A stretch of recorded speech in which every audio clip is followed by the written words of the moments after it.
أعوذ بالله من الشيطان الرجيم بسم الله الرحمن الرحيم إنك لا تسمع الموتى ولا تسمع الصم الدعاء إذا ولوا مدبرين إنك لا تسمع الموتى ولا تسمع الصم الدعاء إذا ولوا مدبرين وما أنت بهاد العمي عن ضلالتهم إن تسمع إلا من يؤمن بآياتنا فهم مسلمون وإذا وقع القول عليهم أخرجنا لهم دابة من الأرض تكلمهم أن الناس كانوا بآياتنا لا يوقنون.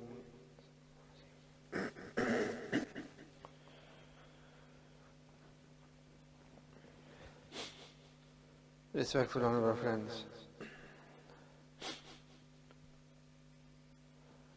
in last week's tafsir, one of the verses among the ayats that had passed was where Allah subhanahu wa ta'ala mentioned to Nabi Kareem sallallahu ta'ala sallam that وَلَا تَحَزَنَ عَلَيْهِمْ وَلَا تَكُنْ فِي ضَيْقٍ مِّمَّا يَمْكُرُونَ. Consoling Nabi Kareem sallallahu ta'ala sallam, Allah Ta'ala said that وَلَا تَحْزَنَ عَلَيْهِمْ, do not grieve upon them. وَلَا تَكُنْ فِي ضَيْقٍ مِّمَّا يَمْكُرُونَ, and do not be distressed about what they plot. As Nabi Kareem sallallahu ta'ala sallam had a lot of fikr and concern for the ummah, the well-being of the ummah, and that each and every single disbeliever should accept Iman. And when they would not take heed to the message of Nabi Kareem sallallahu ta'ala sallam, when they would reject the message of Nabi Kareem sallallahu ta'ala sallam, reject the ayahs of the Qur'an, it would cause a lot of grievance to Nabi Kareem sallallahu ta'ala sallam, a lot of pain to Nabi Kareem sallallahu ta'ala sallam. For that reason, Allah subhanahu wa ta'ala revealed the opening two verses that have been recited to you, wherein Allah subhanahu wa ta'ala gives an example of the disbelievers according to their reaction to the Quran and how they react to it. Allah ta'ala describes them as that of being the dead, and those who are blind and those who are deaf. So Allah Ta'ala says that إِنَّكَ لَا تُسْمِعُ الْمَوْتَى, whereas verily you cannot make the dead, mawta, the dead, hear. وَلَا تُسْمِعُ صُمَّ الدُّعَاء, and at the same time neither can you make those who are summun, the deaf, dua, you cannot make them hear you. إِذَا وَلَّوْا مُدْبِرِينَ,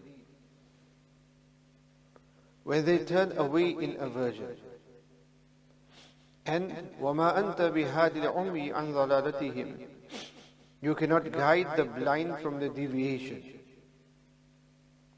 إِن تُسْمِعُ إِلَّا مَن يُؤْمِنُ بِآيَاتِنَا فَهُمْ مُسْلِمُونَ, you can guide only those who believe بِآيَاتِنَا, in our ayat, فَهُمْ مُسْلِمُونَ, and those who are Muslims. So here Allah subhanahu wa ta'ala gives the example here that لَا تُسْمِعُ الْمَوْتَى. So one example Allah ta'ala gives of the disbelievers is of those who are dead. That if you have a dead body in front of you, then it is impossible for them to hear what you have to say to it. No matter how close you are to the ear, say whatever you want, just the way that dead body cannot hear what you say to it.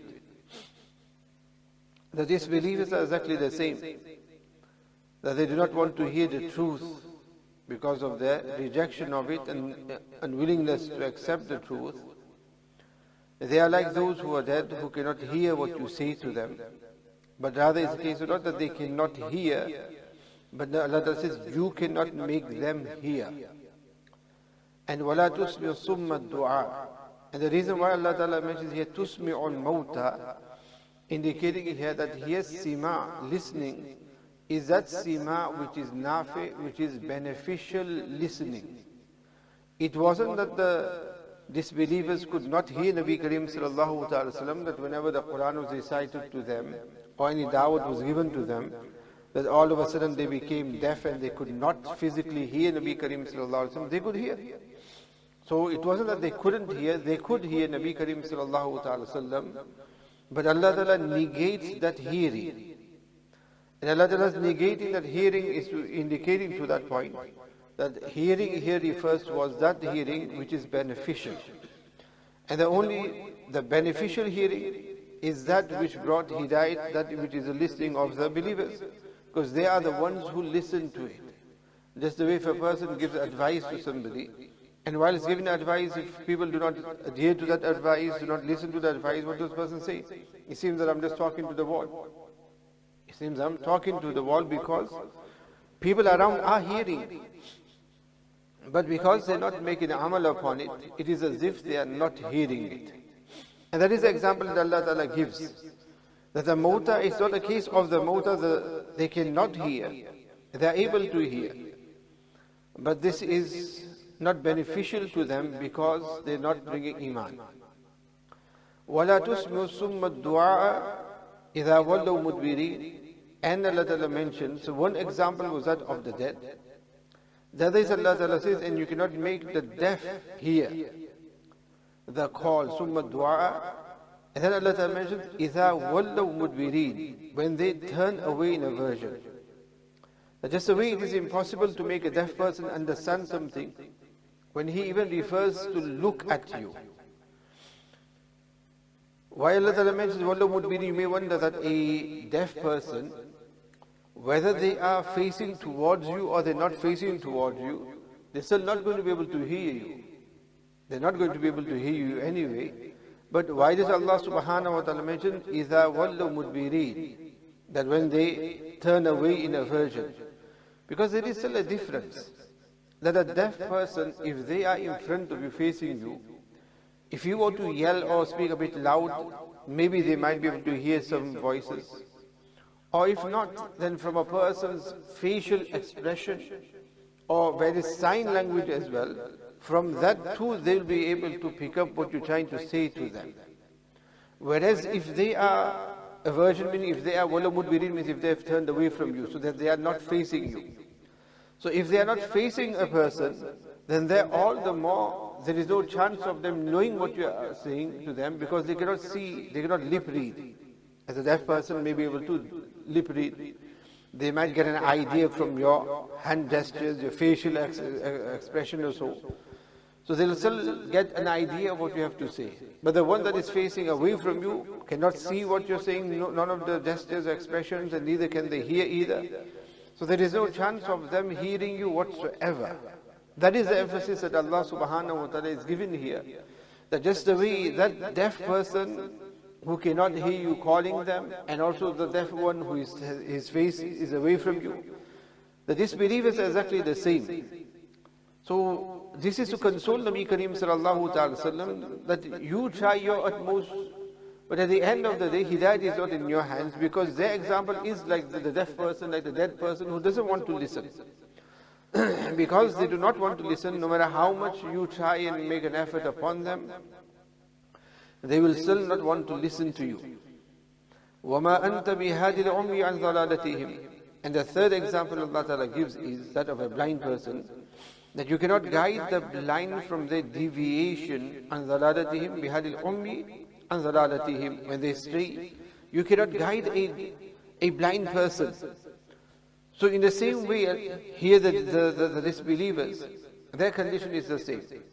That no matter how much you, meaning that there is no fault in the efforts of Nabi Kareem sallallahu alaihi wasallam, in the endeavors of Nabi Kareem sallallahu alaihi wasallam, Nabi Kareem sallallahu alaihi wasallam goes out of his way to propagate the message of Allah subhanahu wa ta'ala. But it is these individuals who do not want to listen to it or benefit from it. إِن تُسْمِعُوا إِلَّا مَن يُؤْمِنُوا بِآيَاتِنَا فَهُمْ مُسْلِمُونَ. You can only guide, إِن تُسْمِعُوا, who مَيُؤْمِنُ بِآيَاتِنَا, that you can guide only those who believe in our ayat, فَهُمْ مُسْلِمُونَ, and they are those who are the Muslims. I mean, those who have submitted themselves to Allah subhanahu wa ta'ala, they are the only ones that will benefit from what you have to say. So here, tusmi'u for them is the sima, which is nafi, which is beneficial. That the same message was given to both. The same Qur'an was recited to both. But there were those for whom it was nafi, beneficial, and for those who it was not nafi, it was not beneficial, because they did not adhere to it, they did not want to listen to it. This is with regards to the tafseer of what Allah subhanahu wa ta'ala mentions here, and the example that Allah ta'ala gives with regards to the example that Allah gives with regards to those who do not want to listen to the hidayat brought down by Nabi Kareem brought to Nabi Kareem sallallahu ta'ala sallam. Here there is another masala, another matter, a subject from Tusmi'ul Mawta with regards to Sima'ul Mawta, that with regards to the hearing and the listening of those who are the deceased. That can the deceased hear whilst they are in the grave? And why this is mentioned? Because this is one of the verses that is utilized in evidence with regards to this subject of Sima'ul Mawta. On the topic of Sima'ul Mawta, there is difference of opinion amongst the Sahaba Kiram radiallahu ta'ala that can the Mayyit hear in the grave or not.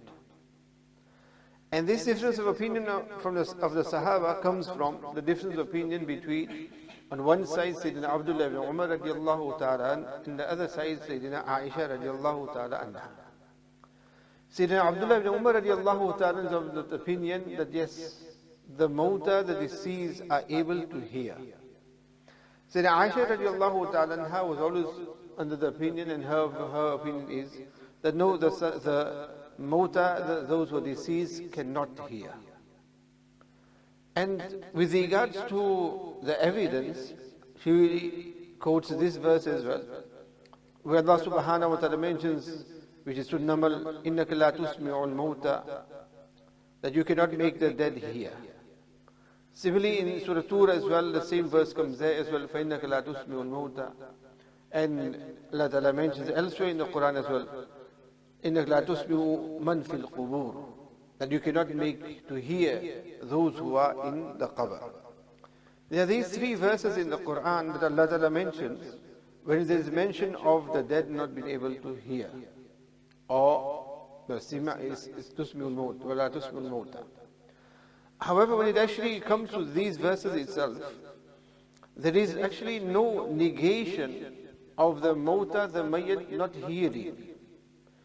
Because here Allah subhanahu wa ta'ala does not say that the mauta cannot hear. Allah Ta'ala says, La tusmi'ul mauta, you cannot make the dead hear. So there is a difference between sima'ul mauta or isma'ul mauta. Sima'ul mauta is the hearing of the mayyit, the deceased being able to hear themselves. And isma'ul mauta is where the mayyit is able, you are able to make them hear. They are two different things. So one opinion is that the mayyit cannot hear anything at all while staying in the grave. The other opinion is that yes, the mayyit are able to hear. Abdullah ibn Umar radiallahu ta'ala, a group of Sahaba, and along with us Imam Shafi, Imam Malik rahmatullahi, are also of the opinion that yes, the mayyit in the grave is able to hear. And evidence and proof towards that is, one is the hadith where Nabi Kareem sallallahu ta'ala sallam mentions that when the mayyit is placed in the grave, and when the people then start departing from there, then innahu yasmu Qur'an alayh, that the mayyit is able to hear the footsteps of those who depart from there. That is one hadith which is in favor of the opinion that the mayyit are able to hear. Elsewhere there is also a hadith wherein Sayyidina Abdullah ibn Umar radiallahu ta'ala mentions that when a person goes to the qabristan and when a person does salam to the mayyit, Allah subhanahu wa ta'ala sends down the ruh of the deceased back into the grave, in the body, which is then able to hear the salam, and it replies, and then the ruh then departs from the body again. This is what riwayat mentioned by Sayyidina Abdullah ibn Umar radiallahu ta'ala, which indicates towards the sima of the mawta, the mayyit being able to hear. And then there is also another incident wherein, on the conquest of Badr, 3 days after the conquest, Nabi Kareem sallallahu ta'ala sallam came to the well of Badr. This is that well wherein, it was an unused well, with only dirt and filth gathered in it, wherein the bodies of the various leaders of the Quraysh were disposed in there. They were thrown into there. Nabi Kareem sallallahu ta'ala sallam came up to the well. While they went past, Sahaba were with Nabi sallam came to the well. Nabi sallallahu ta'ala sallam then addressed those in the grave by saying, فَإِنَّا قَدْ وَجَدْنَا مَا وَعَدَنَا رَبَّنَا حَقًّا فَهَلْ وَجَدْتُمْ مَا وَعَدَ رَبُّكُمْ حَقًّا. Nabi Kareem sallallahu alaihi wasallam addressing those deceased in the grave, in the well, Nabi Kareem sallallahu alaihi wasallam said to them that indeed we have found to be truthful that which our Rabb has promised us. Have you too found what your Rabb had promised you to be truthful as well? That meaning that now you have passed the stage of maut. So have you now faced the punishment of Allah subhanahu wa ta'ala, that which was promised to you? Sayyidina Umar radiallahu ta'ala at that time asked Nabi Kareem sallallahu ta'ala, Nabi of Allah, are the mayyit, you speaking to the deceased, are they able to hear what you are saying to them?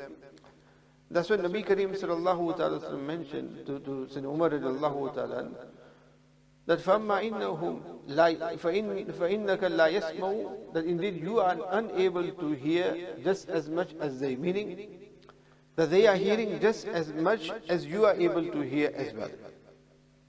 That they are able to hear just as much as you are able to hear, which indicates towards the sima of the mawta. So on one side you have these riwayat wherein there is mention of the hearing in the grave of the mayyit. And then you have the verses of the Qur'an and the opinion of Sayyidina Aisha, and that those who are in the grave are unable to hear. So the correct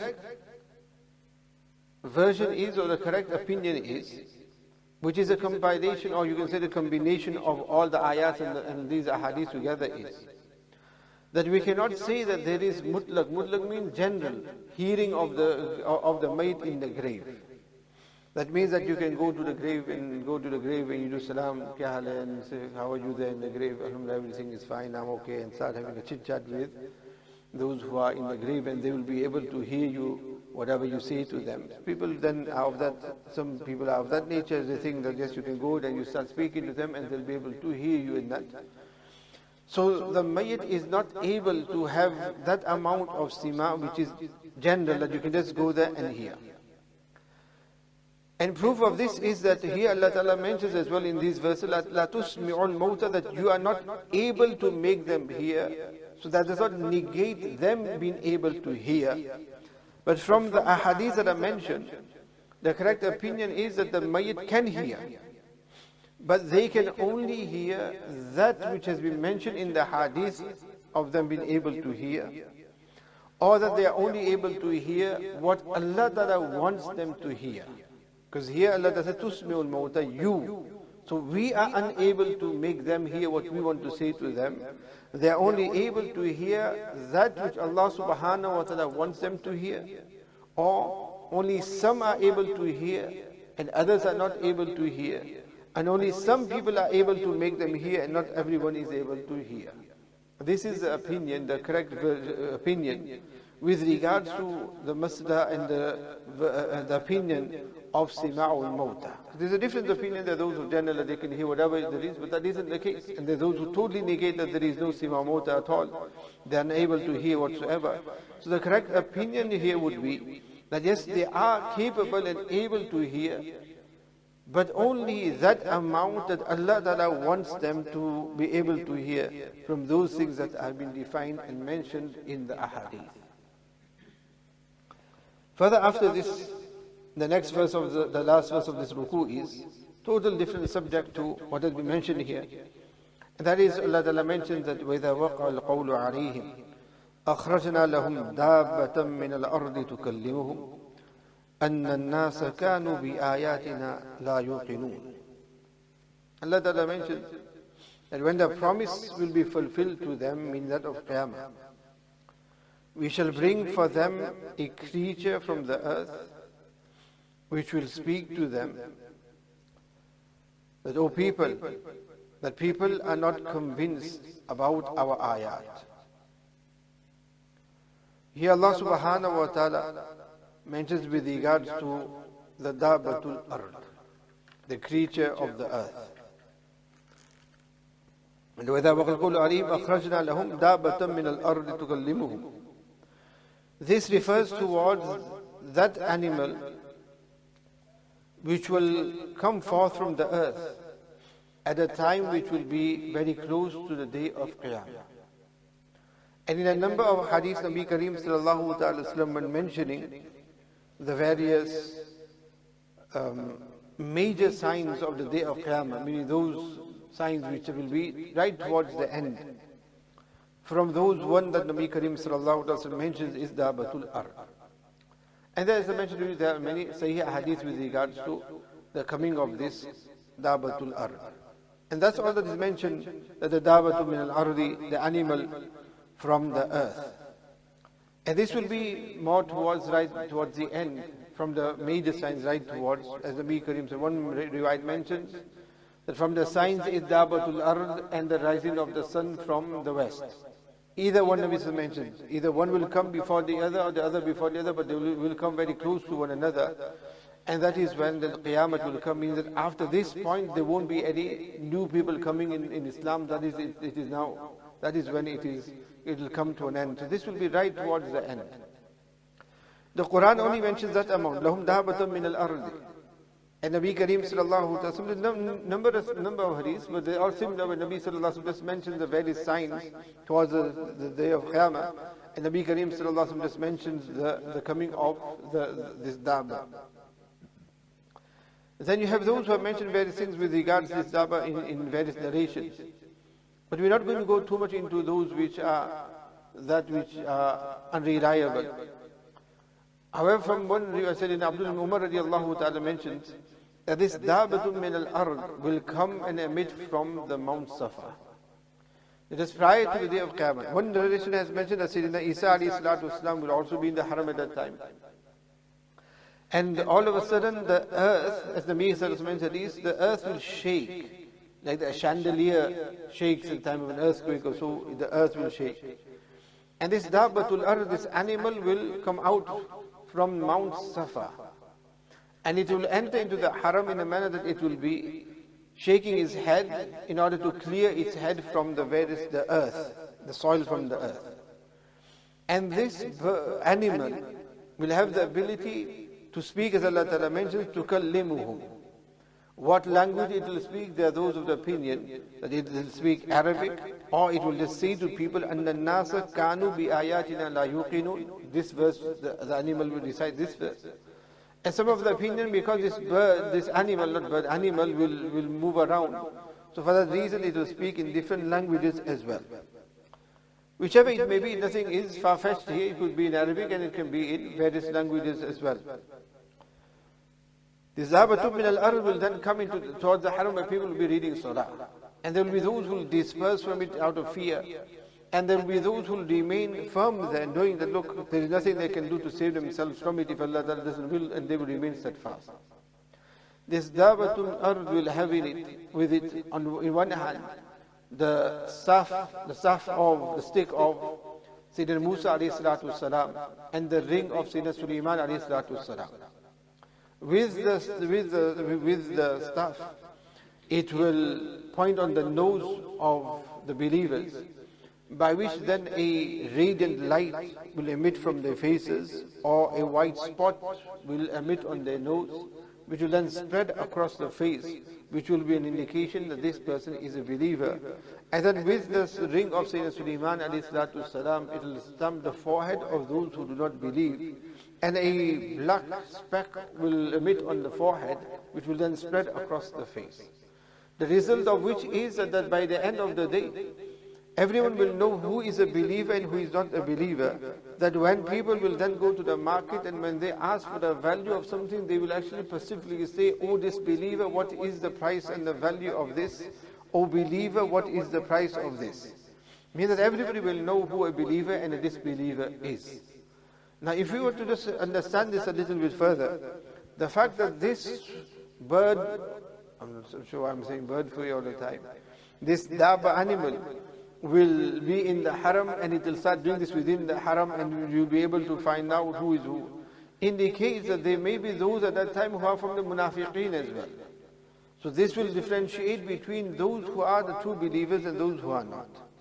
And thereafter this animal will proceed from there, and there will be no individual that will be able to escape from its grasp, and it will make this sign on each and every person. Each one will then have this code inscribed upon it. Nobody will be able to save themselves from it, and each one will then know who is a believer and who is not a believer. Another riwayat also is mentioned that when people will sit down to eat together, they'll be collectively together, but they'll be able to look at one another and recognize that who is a believer and who is not a believer. And this animal then will, for a number of days, remain just do what it has to, and then it will disappear. This is all that is mentioned in some reliable sources. Whatever else is mentioned beyond that is something that we're not going to go into because it is baseless and there is no need for it. And neither am I in the habit as well just to entertain you, to go down that route of mentioning things which are not authentic, just so that we can have a discourse upon it. With regards to the description of this animal, Allah Ta'ala doesn't mention the description of this animal, just says dabatam min al-ard tukallimun, which will have the ability to speak. So that itself is something unique. And neither has Nabi Kareem sallallahu ta'ala specifically even mentioned any characteristic of it as well. There is one riwayat mentioned in Ibn Kathir of Abu Zubair, where there is one description mentioned to it. So in order to remove your curiosity, I'll mention this to you. As I mentioned to you, there is no, it's not from reliable source, neither can we say it is exactly this way. Wherein it is described as this dabatun min al-ard, its form will be such that its head will be like that of an ox, eyes like that of a pig, ears like that of an elephant. It will have horns on its head, and it will have the neck of a camel, of a neck of an ostrich. The body of it will be that of a lion, complexion of a cheetah, and the legs of a camel, and the tail will be that of a ram. Between each limb there will be a distance of 12 handspans. So in this way it will be quite large in size. Between each limb there will be 12 handspan of gap in between each limb, which shows that its limbs will be quite long. And at the same time its claws will be like that of a cat. So very deformed if you take this characteristic into this description. So it's a very odd in combination of various different animals, you can say. And one nation has mentioned that it will be such that its feet will be here on the earth, but the head will be there in the skies. That is how large it will be. But as I mentioned to you, these are not from reliable sources either. But it could be so. And in order for it to be in this manner, to create that fear at the time as well, for it to be something that is unique as well, for it to be in such a form. And in this way it will proceed and it will traverse the world. And that as well is not something that is far-fetched either as well. People are able to do so, isn't it?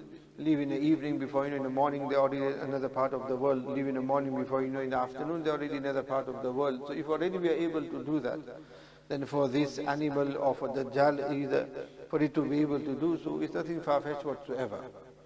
So Allah Ta'ala mentioned that وَإِذَا وَقَ الْقَوْلُ عَلَيْهِمْ أَخْرَجْنَا لَهُمْ دَابَّةً مِنَ الْأَرْضِ تُكَلِّمُهُمْ, that this animal will, when the promise will be fulfilled to them. And here, that وَإِذَا وَقَى الْقَوْلُ عَلَيْهِمْ, the promise refers towards what? Towards the Qiyamah. So this means that it will be very close towards Qiyamah. We shall bring to them a creature from the earth, تُكَلِّمُهُمْ, which will speak to them. And what will this animal speak? So some of the opinion that the animal will speak, and this one will speak that you are a believer, you are not a believer, either that is the speaking of it.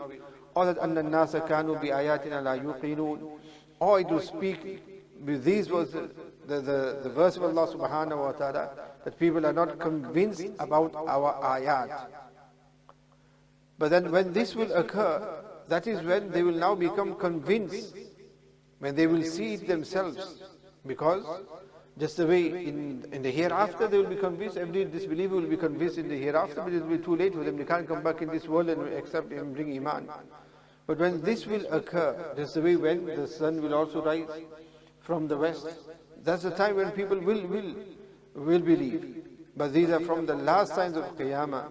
And when this occurs, this creature occurs on earth, that's when it will be too late now for them to bring iman, because this now yaqeen is in front of them. Now it will be too late. That's why from this point onwards now, that's when it will be just a case of believers and non-believers. Gradually the disbelievers will then come to an end as well, will depart from this world, and that's when the day of Qiyamah will come. And that's why in the next verse Allah subhanahu wa ta'ala then mentions with regards to the hashr as well that will take place. Allah subhanahu wa ta'ala, this will be times of great fitan and that very close to the days of Qiyamah. Allah save us, protect us from such fitan and keep us always steadfast upon our deen and iman. رَبَّنَا تَقَبَّلْ مِنَّا إِنَّكَ أَنْتَ السَّمِيعُ الْعَلِيمُ وَتُبْ عَلَيْنَا إِنَّكَ أَنْتَ التَّوَّابُ الرَّحِيمُ سُبْحَانَ رَبِّكَ رَبِّ الْعِزَّةِ عَمَّا يَصِفُونَ وَسَلَامٌ عَلَى الْمُرْسَلِينَ وَالْحَمْدُ لِلَّهِ رَبِّ الْعَالَمِينَ.